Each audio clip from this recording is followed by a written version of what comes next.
Hey, good morning, everybody. This is Pastor JC, Monday morning, November 2nd, and here we are at the beginning of another week. I hope that this week is going to just be spectacular for you.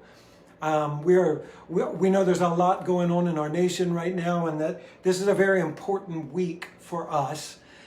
Today is November 2nd, and it's the final day of our 30 for 30 at Crossroads. We've been engaged since the beginning of October in 30 days of prayer for 30 minutes every day for our upcoming election and for our nation. Good morning, Sharon. Glad you're on here. Good morning, Paula. Good to see you. Today's our last day of our 30 for 30 and praying for our election. And so we want to encourage you, take time today to pray. Tomorrow is a very, very important day in our nation. And I know that for a lot of people, their nerves are on edge. It's plaguing their mind. What's going to happen? What differences are going to take place? Is it going to be the same? Is it going to be different? Is there going to be violence? Is there going to be unrest? All of these things. But I know this, that the peace of God that passes all understanding will rest our hearts. In the times when we don't know and we don't understand and we're worried and fearful, we find rest in God, in that He's in control. And when we trust Him, it settles our heart and it settles our spirit, because we know that everything's going to be okay, because He's working all things together for our good. And that's what our prayer has been for the last 30 days concerning our election and our nation and the future of America. It's just been praying, God, settle your peace upon us and let hope and peace be restored in our nation. You know, there are things that happen that we don't always understand, we don't get. And even times that God works in ways that we can't comprehend and we have difficulty processing. But I want to read something to you this morning that's found in Isaiah chapter 55. And today, on Election Day Eve, the day before our national election, and guys, I don't have to tell you, you know this because you've been watching the last 8, 9, 10 months, the last year, you know. You've probably gotten all the same social media reminders, all of the same phone calls, all the same text messages and emails about our election and who to support and who not to support and all of these things. But I want you to know something, that in the midst of all of this, God is still in control. And we may not know why or how He's going to answer. We just simply trust. Listen to what Isaiah says in Isaiah chapter 55 this morning. In verse 6, and this kind of goes along with what I shared last week about ingredients for healing a nation, because this kind of goes hand in hand with that. And he says in Isaiah chapter 55, starting in verse 6 and running through verse 9, he says this: "Seek the Lord while He may be found.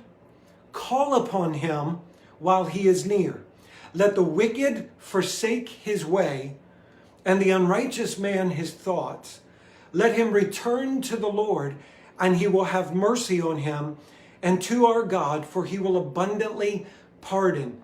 It's different, but it's a lot the same as what we read from 2 Chronicles chapter 7, verse 14 last week, where He said, "If my people will humble themselves and pray and seek my face and turn from their wicked ways, then I will hear from heaven and I will forgive their sin and I will heal their land." Isaiah says it here in a different way than the writer of Chronicles says it, but it's the same message. Seek the Lord while He may be found. Let the wicked forsake his way and the unrighteous man his thoughts, and let him return to the Lord, and the Lord will have mercy on him. Then look what verses 8 through 9 says. It says, speaking of God, and this is God speaking to us through Isaiah, "For my thoughts are not your thoughts, nor are my ways your ways, says the Lord.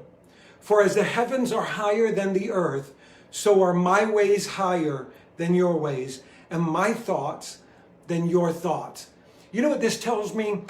I need to stop trying to put God into my box. I need to stop demanding that God think and act the way I think and act. Instead, I need to transform me, my thinking, my actions, my heart, my intentions to the will of God, because His ways are higher than my ways. His thoughts are higher than my thoughts. We look at what's happening in our nation and we may panic and we may freeze up, but God doesn't, because He already knows what's going to happen. His plan and His purpose will unfold.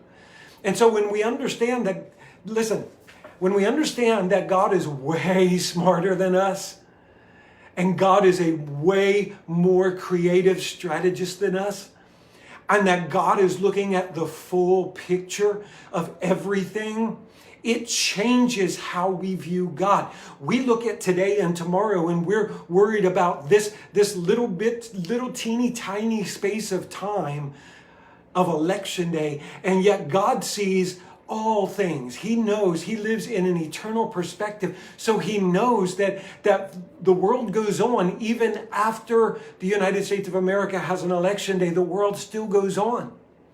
And God is still in control. And I think He should work a certain way. And I expect Him to move a certain way. But that's not the way He always thinks and moves. And He's God. He's free to do what He desires. He created this world. And He's still in control of this world. And even when it seems like the world is spinning chaotically, rest in Him today. Rest in Him, knowing that His thoughts are higher than your thoughts and His ways are higher than your ways. So stop trying to get an understanding, a complete understanding of Him, because we never will until we see Him face to face. You know, there are people in this world that I am smarter than. There's like 2 people in this world that I am smarter than. The rest of the people I'm trying to catch up to. And there are people that are far more intelligent than me, and they have greater grasps of things like physics and business and economics and medicine and all of these things. And I can't tell those people how to do their job because I don't think the way they think. I don't live the way they live. I don't have an understanding or the education that they have. Think about God. He knows it all. He is all-knowing, He's all-powerful, and He's everywhere. And so surely His ways are higher than my ways. And so I simply need to just surrender me to Him. Stop worrying. Surrender that worry to the Lord. Stop being afraid and let His perfect love cast out every bit of your fear. Stop being concerned so much about what's going to happen after tomorrow, because I assure you that after Election Day tomorrow here in the United States of America, God is still going to be on His throne. And He puts people in positions of authority and leadership. So trust Him. He's never let us down. He's never forsaken us. And He's never been wrong. And that's a pretty awesome track record, because His thoughts are higher than our thoughts and His ways than our ways. And all we have to do is forsake our sinful ways, forsake our human ways, and seek the Lord while He may be found. Take some time today to seek Him and to know Him. I love you. I'm praying for you. Crossroads, this may be the final day of our 30 for 30 campaign, but it is certainly not our final day of praying and fasting for our nation and for our leadership.